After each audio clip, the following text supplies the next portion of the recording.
peace and blessings. I'm Giovanna the Spiritual about some things that have been rolling around in my mind. If you don't know, I am a spiritual healer and coach, and I really focus on helping women heal their hearts and minds from toxic and unhealthy relationships so that you can live what I like to call abundantly ever after.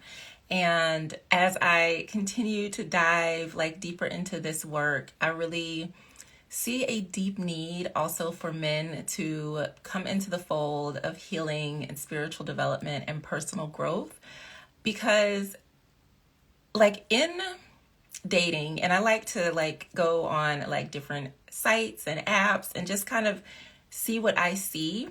If you are someone who is dating, one thing that I recommend is creating a profile and looking at the opposite sex. So if you date men, you can choose you're interested in women, not to be interested in women, but so that you can see what men are seeing.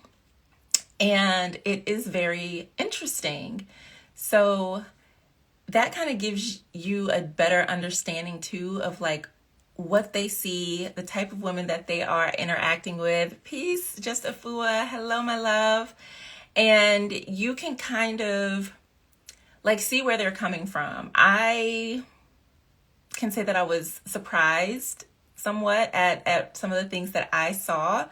But I was sitting thinking about it, and everyone says they want to be loved. They want to, meet someone who they can love and who loves them in return.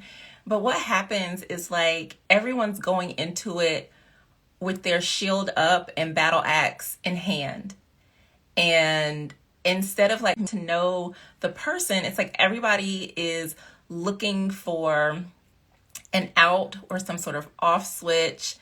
And I just find it very interesting how in a time and space where everyone, says they want to be loved, if we can drop our guard and put down our weapons for a little bit and really just open our hearts and connect with people, it could be so easy. Dating does not have to be hard, but what happens is we're not dating from a place of healing. We are coming at it from a place of wounding. And so we date from a place of fear. We date from a place of woundedness. We date out of our hurts and, fully expecting that same woundedness or that same hurt. We're making sure if I see, one sliver of a sign that this person is anything like my ex, and I've done this before, I won't date people with certain names. I try to avoid, certain types of people or certain things that for me are maybe a trigger. Maybe that's the word. Or maybe, and we also have our things that are non-negotiables. We have things that we can, give a little bit of leeway on. But more often than not, people are going in with this list of just nonsense. And it's oh, no, check you out, check you off, X you out, mark you off. You're not where I think you should be in life. And it's very, very interesting how we approach it, but I think we have it all fucked up. And until both parties are coming or approaching relationships in general from a place of peace, inner peace, and understanding of ourselves and what it is that we truly value and what it is that we are truly looking for in a partner. And I think that's another thing that a lot of people don't realize. They don't know what they truly want or need in a partner. And partially it's because we don't really know I'm lonely just to have somebody. And just to be honest, a lot of times dating is not really dating. I have ran into more people who were not looking to actually date or get to know somebody or build a friendship or some sort of connection. It's just they're not looking for dating, they're looking for sex. And I think that's where a big disconnect comes through in relationships as well. Intentions. Why are you here? And oftentimes, you'll see I'm just here for friends, or I'm looking for casual connections. Hi, Miss Godiva Gems. And so it's a challenge, but we need to know who we are. We need to know what it is that we are looking for so that we stop creating the very things that, made us afraid and that have us running away from love. And I think even more so now, like we're being faced with our shadows when it comes to relationships. And so, like I said, instead of going at it with an open heart, like I'm here to connect with people, I want to get to know people, it's, a closed heart with a shield up and this long list of things that if you're not perfect, if you don't fit all of these boxes or categories, then it's a no-go. And that's just very unfortunate. And that has nothing to do with preferences. You can prefer to date tall people, young people. Well, no, I won't say young people. People that are a little younger than you in age. We all have our unique preferences when it comes to dating, but sometimes those preferences can also be the very thing that are sabotaged. Look at your preferences and see if they are actually preferences, or are they being used as like little shields and blocks to keep you from even potentially really meeting someone that might be of interest. So some things that I have noticed, and these are just, like I said, I like to go on various dating apps and sites and just look around and get a feel for things. But one thing that I tell people is expand your horizon. So whatever city or town or state that you live in, maximize that search radius, because a lot of times people in the same towns or same places, they're usually going to have the same mentality, like, the whole birds of a feather thing. So if you find that you keep running into a particular mentality or a particular, type of gentleman, then maybe looking at other states, other countries, other backgrounds, other ethnicities, change things up. And especially as Black women, we can limit ourselves. I'll just say that. And we need to experience things outside of our comfort zone, because then you start to learn. First of all, you're going to learn about yourself, of communication, different ways of being treated. You will just learn so much because you've now broadened your horizon. And like I said, many times we may stay within our same city, within our same zip code, within the few hour radius, when we kind of just need to really allow ourselves to experience other people from different places, because they will have different mindsets, different mentalities, or you may find that things are quite similar. But just don't limit yourself, and be very clear on who you are, what your boundaries are, what your non-negotiables are, the things that you absolutely will not budge on, the things, that, the tolerations, the things where you can kind of okay, I can give a little bit here.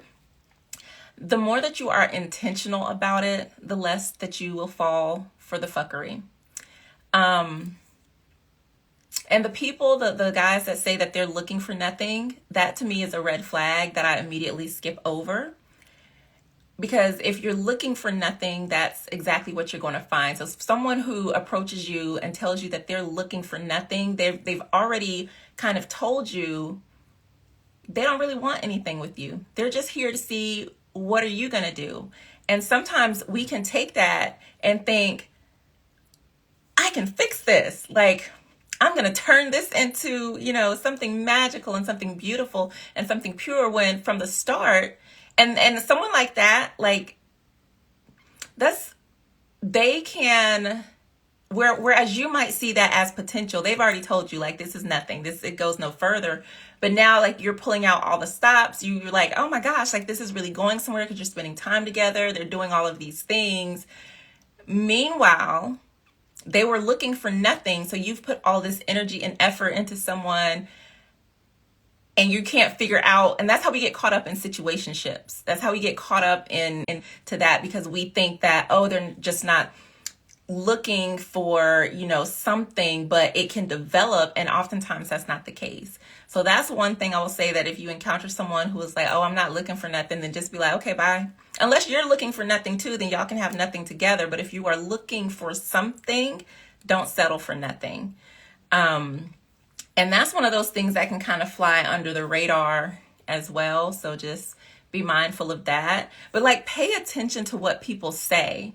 And that's why something as simple as, oh, I'm not really looking for nothing. Oh, I'm just looking for someone to talk to. You know, those like little things of someone who has no direction to me is a red flag, because I know that either I would like just to be friends, a platonic friendship, or, you know, someone that enjoys, I don't know, like maybe I'm looking for a fitness. You have to be looking for something. Otherwise, what are you doing? So just be mindful of that. If you know that you are looking for a relationship, talking to someone who said that they're looking for nothing or they just want something casual is probably not going to change their minds. And sometimes we get into a space where we think, oh, well, if they just see how amazing that I am, then it will develop into something else. And sometimes that can be the case. I'm not saying that's never possible, but oftentimes we get ourselves caught up in things because we don't necessarily listen to those first words and those first few conversations. So I'm trying to think anything else. I want to do a class on intentional dating where I'm able to like show examples and pictures and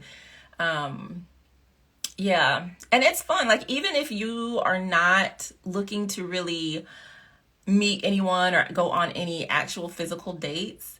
And I used to dread like just the whole process of online dating. And then I realized like, okay, I'm forcing myself. Like I wasn't really ready for it, but it's helpful in so many different ways. One way is by helping you to stay tethered to whatever your boundaries are. You get to benefits and ways that it can help you grow and develop as you like connect with people and start to really figure things out and feel things out for yourself. So try that. If that's something that you eventually like want to, you know, start connecting with people, going on dates, things like that, I would recommend giving it a try to kind of test and grow yourself, as long as that's something that you're comfortable with. So yeah, I didn't really have an agenda for today. I just was like, I want to show up. I want to do this. Initially, I planned on doing a live video every single day, and that's just not sustainable for me. I found that out last week, like it's not sustainable for me. So, and I'm glad that I know that, because I did really great, and I'm not going to push myself to do something that feels unsustainable, but I will continue to show up on a consistent and regular basis to have these conversations about love and life and living abundantly ever after with you. I was on a Clubhouse meeting very briefly today where we were talking about divine feminine energy and like the call to rest. And then I started thinking about 2022 and like the past 2 years where we've kind of been forced to change the way we live, change the way we connect with people, and, you know, just dealing with everything that's been going on. And every year I come up with a theme for what my year is going to be. And it's just going to be my year. It's going to be the year of me. And I feel really, really good about that. And I'm so excited that I've kind of figured that out this early in the game, because now that I know that next year my theme is me, what I do with my theme, so it's either a word or a phrase that, peace goddess, that keeps me focused, and it's just everything that I do. I'm like, okay, I filter it through the lens of whatever that theme is. And so there's so many things that I want to do, that I want to accomplish, that I'm going to dedicate my time and energy to. So I have like fitness goals that I want to reach. I want to reopen my spiritual healing center. I used to have an office space where I saw clients in person, and I really want to get back to that, where I can lay hands on people and really just welcome people into a sacred space for the work that I do.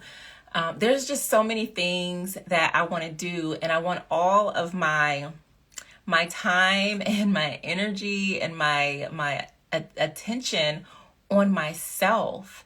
And I feel like it's been so long since I really had things going on, but my focus is me, and it feels really good. So I'm definitely going to be sharing lots of like self-love tips, ways to, you know, prioritize your time, to create space for yourself. and ways to really rest in your feminine energy, because most women who have either, are single parents or have experienced some sort of trauma or abuse, we tend to have an imbalance where we are more so in our masculine energy than we are in our feminine. And that does not have anything to do with, your gender or like how you're presenting yourself. It's just we tend to be more guarded. We tend to feel like we have to do everything on our own. We're usually like the strong friend. We're usually not able to allow ourselves space to rest and relax. And so I want to talk about that because that has a big bearing on everything, on how we show up in the world, how we're able to create or manifest the things that we desire in our lives. So yes, I'm really excited about that. And that's another reason why I am like a video going deeper into it. But I cannot stand hearing women being called female. That irks the life out of me for so many different reasons. And women do it, men do it. It's beyond me. And little things like that, like I said, paying attention to words is so important, because like it almost like takes your humanity away when you refer to yourself as a female. Females can exist in any species of creature. Female frog, a female dog, a female cat, a female cow. Woman is the name for a female that is a human. So that's the one reason why I hate it. So that's like also one of my red flag things. If I hear a man referring to women as a female, no. That's just another one of my little red flag things. But yeah, so this was just kind of like a random, just a little bit of everything video for you today. I hope that you are doing well. My course, Energy of Love, is available on sale at over 50% off. So you can enroll for $97. I've added in 4 bonus group coaching calls to help guide you through the program as well. Inside, I talk about the different 4 frequencies of love. There's also some reflection and review questions, a little bit of homework to kind of help you process what you're learning in the program. There's a section where I walk you through doing a relationship review and also share some practices that can help you to release or disconnect from relationships. Access you can start right away. The sale will be going on through November 29th, I believe. So I'll just say through the end of the month. And then we'll get started on the coaching calls in December. That way, come 2022, you can start the year with a fresh perspective on love and relationships. So I would love to see you join. The link is in my bio, spirituallovesanctuary.com/energy of love. And I would love to support you in that. So I will see you again probably tomorrow. And I think I want to bring my cards. I feel very called to do a reading around love and relationships. So that might be what we do on here tomorrow. So stay tuned and I will see you then. I'm sending you an abundance of love. Have a beautiful evening. Peace.